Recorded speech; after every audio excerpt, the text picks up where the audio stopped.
Bandung. Dan tujuan saya di sini, saya akan menyelesaikan syarat salah satu mata kuliah yaitu ilmu kalaman dasar. Untuk lebih singkat dan untuk lebih jelas, mari kita ke dalam untuk lihat-lihat. Di sini saya akan menjelaskan flora dan fauna di Bandung Kota. Untuk lebih jelasnya, fauna terdapat cekungan Bandung terutama di sepanjang aliran Sungai Citarum dengan anak sungainya Ciaur, Cipendei, dan Cipate kehidupan.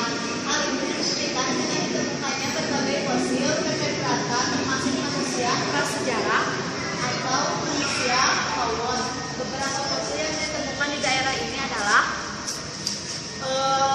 Jawa Barat, Tephilus indicus atau tapir, Sus scrova atau babi, Bibos, Sandaicus atau banteng, dan Babulatus palaeborabau atau kerbau, Cervus timorensis atau rusa, Cervus LD atau rusa, Elephas maximus atau gajah, Piton religiatus atau ular sanca, dan Spiridis carpio atau ikan mas.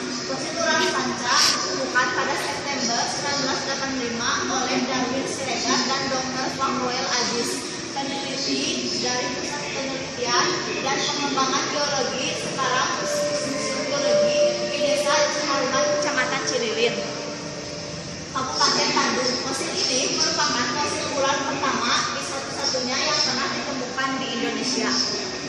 Lalu fosil rahang bawah gajah Elephas maximus yang ditemukan oleh Imam penduduk Desa Cijerah, Kecamatan Cijerah, Kabupaten Bandung, merupakan rahang bawah Elephas maximus yang terlengkap yang pernah ditemukan di Indonesia. Fosil ini ditemukan saat ia menggali sumur di rumahnya pada 16 Mei 2002.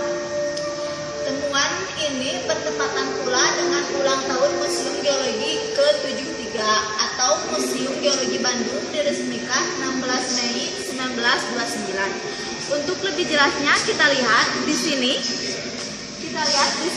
Ada ular Piton reticulatus atau ular sanca, dan untuk lebih jelasnya ini ada fosil ular sanca yang digambarkan di bawah ini. Ini adalah fosil ular sanca. Fosil ular sanca merupakan fosil ular yang pertama ditemukan di Indonesia, dan fosil ini ditemukan di Ciharuman, Kabupaten Bandung. Diameter penampungan hewan ini 30 cm dan panjangnya diperkirakan lebih dari 5 cm. Morfologinya mendekati jenis Piton atau Piton reticulatus. Berdasarkan penanggalan karbon C14, umur fosil ular ini antara 30.000 sampai 40.000 tahun yang lalu. Dan di sini ada Chiefrinis carpio atau ikan mas. Ini bentuk fosilnya, dan ini bentuk fosilnya. Bisa dilihat bentuk fosil ikan mas atau Chiefrinis carpio. Dan di sini ada Elephas maximus atau gajah. Ini yang di bawah fosil rahang bawah gajah Elephas maximus Ranca Malang, Cijerah, Bandung. Dan di sini ada Rhinoceros sandaicus atau badak Jawa. Di bawah tersebut ada fosil gigi Fragraham atas kiri, dan fosil tersebut ditemukan di Cipendei. Dan di sini ada Cervus LD atau rusa. Ini fosil rahang bawah kanannya Cervus ditemukan di Cipendei. Dan ini fosil rahang dan gigi Sus atau Sus scrova atau babi temukan di Padalarang. Lalu selanjutnya ada bukti kehidupan prasejarah di sekitar Danau Bandung. Proses pembentukan Danau Bandung purba menurut para ahli geologi ditemukan dimulai sekitar 135.000 tahun yang lalu. atau Dam Suparang 1996. Pada masa berikutnya, tepian Danau Bandung Purba dihuni oleh manusia. Hal ini dibuktikan dengan ditemukannya artefak dari masa Paleolitik sampai masa Neolitik di sekitar Dago Pakar yang diperkirakan dibuat oleh manusia yang hidup pada masa itu. Temuan-temuan di sekitar Danau Bandung ini mencakup zaman dari tingkat yang paling sederhana hingga zaman yang lebih kemudian, dan berkesimpulan bahwa situs-situs itu merupakan daerah pemukiman yang terus-menerus dihuni ribuan sejak tahun Mesolitik, zaman perunggu Dongson sampai zaman Hindu. Bahkan di Dago Pakar diyakini terdapat industri logam yang membuat alat-alat perang seperti ujung tombak dan lainnya. Diperkirakan masyarakat prasejarah yang tinggal di tepian Danau Bandung juga bercocok tanam atau dari segi teknologi termasuk di dalam masa Neolitik. Perkiraan ini didasari dari adanya temuan beliung di beberapa tepian Danau Bandung kecuali di bagian tenggara. Berdasarkan studi entografi diketahui bahwa beliung digunakan dalam aktivitas bercocok tanam. Sejauh ini, bukti adanya manusia di tepian Danau Bandung baru ditemukan di Gua Pawon yang berada di kawasan Mars Raja Mandala, Kabupaten Bandung, dan di gua ini ditemukan 4 raka manusia. Satu di antaranya relatif lengkap dan terkubur secara terlipat. Temuan ini merupakan temuan pertama di Jawa Barat dan juga pertama untuk kawasan Indonesia bagian barat. Bisa dilihat, ini kebudayaan Dongson. Atau kebudayaan Dongson adalah kebudayaan logam atau terutama perunggu yang dibawa oleh orang-orang Dongson. Pendukung kebudayaan Dongson adalah kelompok bangsa Austronesia yang berasal dari Dongson, Vietnam Utara. Mereka adalah masyarakat petani sekaligus pelaut ulung yang melakukan migrasi ke wilayah selatan atau termasuk Nusantara. Dalam 2 gelombang, artefak hasil budaya perunggu Dongson sangat beragam, mulai dari benda untuk keperluan hidup sehari-hari hingga benda-benda untuk keperluan upacara keagamaan. Di antaranya benda-benda tersebut adalah kapak dengan selongsong, ujung tombak, pisau belati, mata bajak, serta berbagai benda perhiasan. Budaya Dongson yang menonjol di Nusantara adalah berbagai nekara atau sejenis gendang dari perunggu untuk upacara yang berhubungan dengan hujan. Untuk selanjutnya itu berdasarkan penelitian arkeologi yang ditemukan tahun 1969, dan tempat ini merupakan bengkel, bahkan merupakan kawasan industri peralatan batu purba. Untuk ini adalah titik triangulasi atau situs temuan artefak Dago. Lokasinya SD Kordon, Ciburial, Dago. Dan itu temuan. Dan yang berikutnya temuan artefak di Dago, temuan artefak di Gua Pawon. Ini batu-batunya bisa dilihat. Dan untuk selanjutnya ada manusia Pawon. Pawon Man pada akhirnya tahun 1999 kelompok riset Cekungan Bandung atau KRCB melakukan penelitian geologi di kawasan Ras Raja Mandala, tepatnya di bawah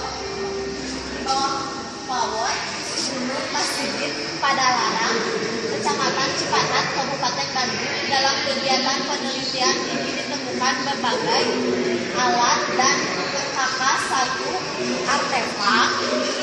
Penelitian ini ditindaklanjuti oleh Balai Arkeologi dengan melakukan penggalian atau ekskavasi untuk mendapatkan informasi lebih lanjut tentang penelitian di Gua Pawon di sekitar Danau Bandung Purba. Pada Gua Pawon pernah dijadikan hunian oleh manusia prasejarah. Selain rangka manusia di dalam gua ditemukan juga berbagai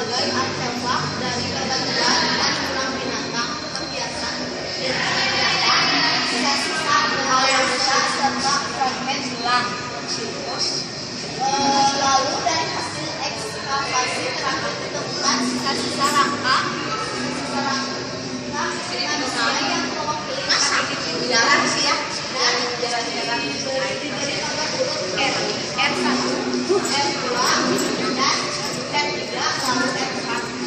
Rangka-rangka tersebut menguasai periode dan gaya yang berbeda.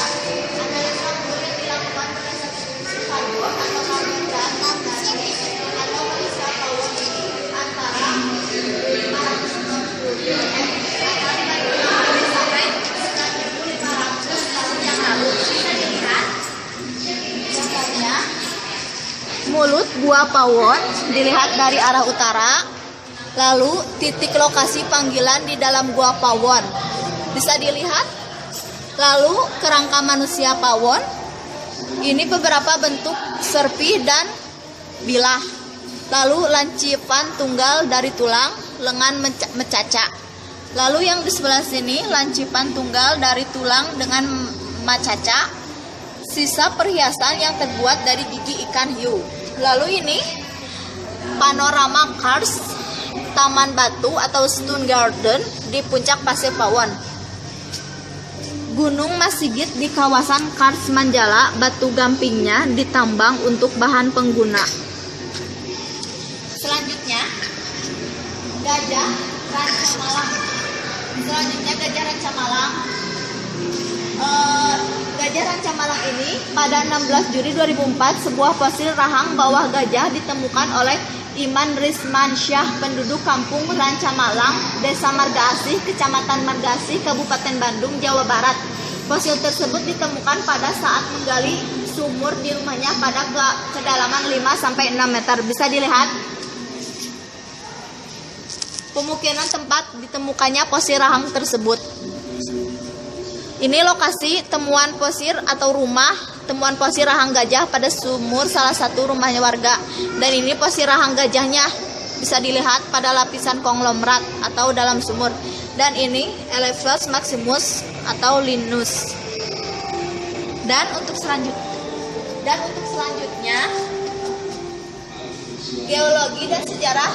geologi dan sejarah Danau Bandung.